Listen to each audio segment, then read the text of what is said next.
Bismillahirrahmanirrahim. Assalamualaikum warahmatullahi wabarakatuh. Di sini saya Ageng Regina Pratiwi dengan NIM 103032330020 akan mempresentasikan tugas besar agama Islam dan mengambil topik sumber-sumber hukum Islam. Yang pertama masuk ke bagian pendahuluan. Sumber hukum dalam agama Islam yang paling utama dan pokok adalah menetapkan hukum dan memecah masalah dalam mencari suatu jawaban adalah Al-Quran dan hadis. Sebagai sumber paling utama dalam Islam, Al-Quran juga merupakan sumber pokok dalam berbagai hukum Islam. Al-Quran sebagai sumber hukum isinya merupakan susunan hukum yang sudah lengkap. Selain itu juga, Al-Quran memberikan tuntunan bagi manusia mengenai apa-apa yang seharusnya ia perbuat dan apa-apa yang seharusnya ia tinggalkan dalam kehidupan kesehariannya. Sedangkan hadis merupakan sumber hukum yang kedua setelah Al-Quran. Di samping sebagai sumber ajaran Islam yang secara langsung terkait dengan keharusan mentaati Rasulullah, juga karena fungsinya sebagai penjelas atau bayan bagi ungkapan-ungkapan Al-Quran, mujmal, mutlak, am, dan sebagainya. Al-Quran sebagai sumber hukum Islam. Pengertian Al-Quran. Di sini saya akan menjelaskan pengertian Al-Quran menurut bahasa dan istilah. Secara bahasa atau etimologi, Al-Quran merupakan bentuk masdar dari kata kerja qara'a yang bermakna membaca atau bacaan. Ada yang berpendapat bahwa Al-Quran adalah masdar yang bermakna isim maf'ul, karenanya ia berarti yang dibaca atau makruh. Menurut para ahli bahasa, kata yang berwazan fu'lan memiliki arti kesempurnaan. Karena itu, Al-Quran adalah bacaan yang sempurna. Sedangkan pengertian menurut istilah atau terminologi, Al-Quran adalah kitab Allah yang diturunkan kepada utusan Allah, Muhammad SAW, yang termaktub dalam mushaf dan disampaikan kepada kita secara mutawatir tanpa ada keraguan. Kedudukan Al-Quran sebagai sumber hukum Islam. Baik, sebagai sumber hukum Islam, Al-Quran memiliki kedudukan yang sangat tinggi. Al-Quran merupakan sumber utama dan pertama sehingga semua persoalan harus merujuk dan berpedoman kepadanya. Hal ini sesuai dengan firman Allah dalam surat Al-Quran, Quran Surat An-Nisa ayat 59, yang memiliki arti, "Wahai orang-orang yang beriman, taatilah Allah dan taatilah Rasul-Nya, dan ulil amri di antara kamu. Kemudian jika kamu berbeda pendapat tentang sesuatu, maka kembalilah kepada Allah dan Rasul-Nya. Jika kamu beriman kepada Allah dan hari kemudian, yang demikian itu lebih utama dan lebih baik akibatnya." Kemudian, hal ini juga sesuai dengan firman Allah Quran Surat An-Nisa ayat 59 yang memiliki arti, "Sungguh kami telah menurunkan kitab Al-Quran kepadamu Muhammad, membawa kebenaran agar engkau mengadili antara manusia dan apa yang telah diajarkan Allah kepadamu. Dan janganlah engkau menjadi penentang atau orang yang tidak bersalah karena membela orang yang berkhianat." Berdasarkan dua ayat tersebut, jelaslah bahwa Al-Quran adalah kitab yang berisi sebagai petunjuk dan peringatan bagi orang-orang beriman. Al-Quran sebagai sumber dari segala sumber hukum baik dalam konteks kehidupan dunia maupun di akhirat kelak. Namun demikian, hukum-hukum yang terdapat dalam kitab suci Al-Quran ada yang bersifat rinci dan sangat jelas maksudnya, dan ada juga yang masih bersifat umum dan perlu pemahaman mendalam untuk memahaminya. Kandungan hukum dalam Al-Quran. Di sini para ulama mengkelompokkan hukum yang terdapat dalam Al-Quran, yaitu yang pertama akidah atau keimanan. Akidah atau keimanan adalah keyakinan yang tertancap kuat di dalam hati. Akidah terkait dengan keimanan terhadap hal-hal yang goib, yang terangkum dalam rukun iman atau arkanul iman. Yang kedua adalah syariat atau ibadah. Hukum ini mengatur tentang tata cara ibadah, baik yang berhubungan langsung dengan pencipta, yaitu Allah Subhanahu wa Ta'ala, yang disebut ibadah mahdah, maupun yang berhubungan dengan sesama makhluk yang disebut dengan ibadah ghairu mahdah. Ilmu yang mempelajari tata cara ibadah dinamakan ilmu fikih. Hukum yang pertama adalah hukum ibadah. Hukum ini mengatur bagaimana seharusnya melaksanakan ibadah yang sesuai dengan ajaran Islam. Dan yang kedua yang terdapat dalam ilmu fikih adalah hukum muamalah. Hukum ini mengatur interaksi antara manusia dan sesamanya. Kemudian masuk kepada sebab yang kedua, hadis sebagai sumber hukum Islam. Pengertian hadis secara bahasa dan istilah. Baik, secara bahasa, hadis berarti perkataan atau ucapan, sedangkan menurut istilah, hadis adalah segala perkataan, perbuatan, dan ketetapan atau takrir yang dilakukan oleh Nabi Muhammad SAW. Hadis juga dinamakan sunnah. Untuk bagian-bagian hadis di sini ada 3, ada sanad, matan, dan rawi. Sanad adalah sekelompok orang atau seseorang yang menyampaikan hadis dari Rasulullah SAW sampai kepada kita sekarang ini. Matan atau isi sebuah materi hadis yang disampaikan Rasulullah SAW. Kemudian yang terakhir adalah rawi, yaitu orang yang meriwayatkan hadis. Kedudukan hadis sebagai sumber hukum Islam. Sebagai sumber hukum Islam, hadis berada satu tingkat di bawah Al-Quran, yaitu ada pada tingkatan yang kedua. Artinya, jika sebuah perkara hukum tidak terdapat di dalam Al-Quran, yang harus dijadikan sandaran berikutnya adalah hadis.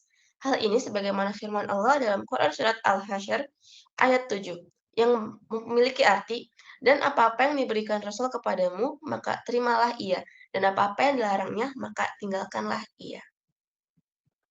Fungsi hadis terhadap Al-Quran. Rasulullah SAW sebagai pembawa risalah Allah bertugas menjalankan ajaran yang diturunkan oleh Allah Subhanahu wa Ta'ala melalui Al-Quran kepada umat manusia. Oleh karena itu, hadis berfungsi untuk menjelaskan serta menguatkan hukum-hukum yang terdapat dalam Al-Quran. Yang pertama, fungsi hadis adalah menjelaskan ayat-ayat Al-Quran yang masih bersifat umum. Contohnya adalah ayat Al-Quran yang memerintahkan sholat. Perintah sholat dalam Al-Quran masih bersifat umum, sehingga diperjelas untuk hadis-hadis Rasulullah tentang sholat, baik tentang tata caranya maupun jumlah bilangan rakaatnya. Untuk menjelaskan perintah sholat tersebut, misalnya keluarlah sebuah hadis yang berbunyi, "Sholatlah kalian sebagaimana kalian melihat aku sholat," yang merupakan hadis riwayat Imam Bukhari. Yang kedua, fungsi hadis adalah memperkuat pernyataan yang ada di dalam Al-Quran. Seperti dalam Al-Quran, terdapat ayat yang menanyakan, "Barang siapa di antara kalian melihat bulan, maka berpuasalah." Kemudian ayat tersebut diperkuat oleh sebuah hadis yang berbunyi, "Berpuasalah kalian karena melihat bulan dan berbukalah kalian karena melihatnya," yang merupakan hadis riwayat Imam Bukhari dan Muslim. Yang ketiga adalah menerangkan maksud dan tujuan ayat yang ada dalam Al-Quran. Misal, dalam surat At-Taubah ayat 34 dikatakan, orang-orang yang menyimpan emas dan perak kemudian tidak membelanjakannya di jalan Allah, gembirakanlah mereka dengan azab yang pedih. Ayat ini dijelaskan oleh hadis yang berbunyi, Allah Subhanahu wa Ta'ala tidak mewajibkan zakat kecuali supaya menjadi baik harta-hartamu yang sudah dizakati, yang merupakan hadis riwayat Baihaqi. Kemudian untuk fungsi hadis yang keempat adalah menetapkan hukum baru yang tidak terdapat dalam Al-Quran. Maksudnya adalah bahwa jika suatu masalah tidak terdapat hukumnya dalam Al-Quran, ya, maka diambillah dari hadis yang sesuai. Misalnya, bagaimana hukumnya seorang laki-laki yang menikahi saudara perempuan istrinya? Hal tersebut dijelaskan dalam hadis Rasulullah. Dari Abu Hurairah radhiyallahu anhu, Rasulullah SAW bersabda, dilarang seorang mengumpulkan atau mengawini cara bersama seorang perempuan dengan saudara dari ayahnya, serta seorang perempuan dengan saudara perempuan dari ibunya, yang merupakan hadis riwayat Bukhari. Kemudian di bagian ketiga yaitu ijtihad sebagai upaya memahami Al-Quran dan hadis. Jadi, untuk pengertian ijtihad sendiri, pengertian ijtihad berasal dari bahasa Arab, yaitu ijtahada yajtahidu ijtihadan, yang berarti mengerahkan segala kemampuan, bersungguh-sungguh, mencurahkan tenaga, atau bekerja secara optimal. Secara istilah, ijtihad adalah mencurahkan segenap tenaga dan pikiran secara sungguh-sungguh dalam menetapkan suatu hukum. Orang yang melakukan ijtihad dinamakan mujtahid. Kemudian syarat-syarat berijtihad. Karena ijtihad sangat bergantung pada kecakapan dan keahlian para mujtahid, dimungkinkan hasil dari ijtihad antara satu ulama dengan ulama lainnya berbeda hukum yang dihasilkannya. Oleh karena itu, tidak semua orang dapat melakukan ijtihad dan menghasilkan hukum yang tepat. Berikut beberapa syarat yang harus dimiliki seseorang untuk melakukan ijtihad. Yang pertama adalah memiliki pengetahuan yang luas dan mendalam. Yang kedua, memiliki pemahaman mendalam tentang bahasa Arab, ilmu tafsir, usul fikih, dan tarikh. Yang ketiga adalah memahami cara merumuskan hukum atau disebut istinbat. Yang keempat, memiliki keluhuran akhlak yang mulia. Kedudukan ijtihad. Ijtihad memiliki kedudukan sebagai sumber hukum Islam setelah Al-Quran dan hadis, jadi memiliki kedudukan yang ketiga. Ijtihad dilakukan jika suatu persoalan tidak ditemukan hukumnya dalam Al-Quran. Bentuk-bentuk ijtihad Ada dua. Yang pertama adalah ijma. Ijma adalah kesepakatan para ulama ahli ijtihad dalam memutuskan suatu perkara atau hukum. Contoh ijma sendiri di masa sahabat adalah membukukan Al-Quran. Yang kedua adalah kias. Kias adalah mempersamakan masalah baru yang tidak terdapat dalam Al-Quran atau hadis dengan yang sudah terdapat hukumnya dalam Al-Quran dan hadis, karena kesamaan sifat atau karakternya. Baik, materi yang saya sampaikan sudah selesai, kemudian saya akan menyimpulkan apa saja yang telah saya presentasikan tadi. Yang pertama, Al-Quran adalah sebagai sumber hukum utama, selain sebagai kitab suci. Oleh karena itu, semua ketentuan hukum yang berlaku tidak boleh bertentangan dengan hukum-hukum yang terdapat dalam Al-Quran. Hadis atau sunnah adalah segala ucapan atau perkataan, perbuatan, serta ketetapan atau disebut takrir Nabi Muhammad yang terlepas dari hawa nafsu dan perkara-perkara tercela. Hadis merupakan sumber hukum kedua setelah Al-Quran.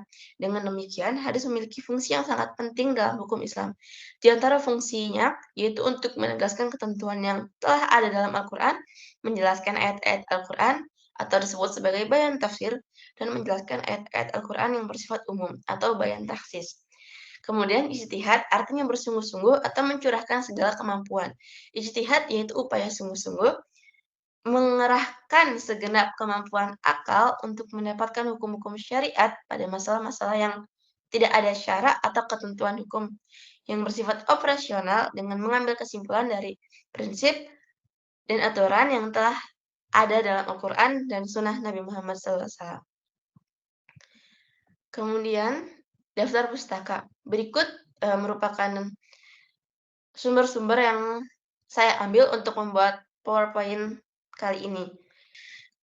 Mungkin hanya sampai sini presentasi dan materi yang dapat saya sampaikan. Untuk segala kesalahan kata ataupun kesalahan tulis dalam PowerPoint, saya mohon maaf. Sekian, wassalamualaikum warahmatullahi wabarakatuh.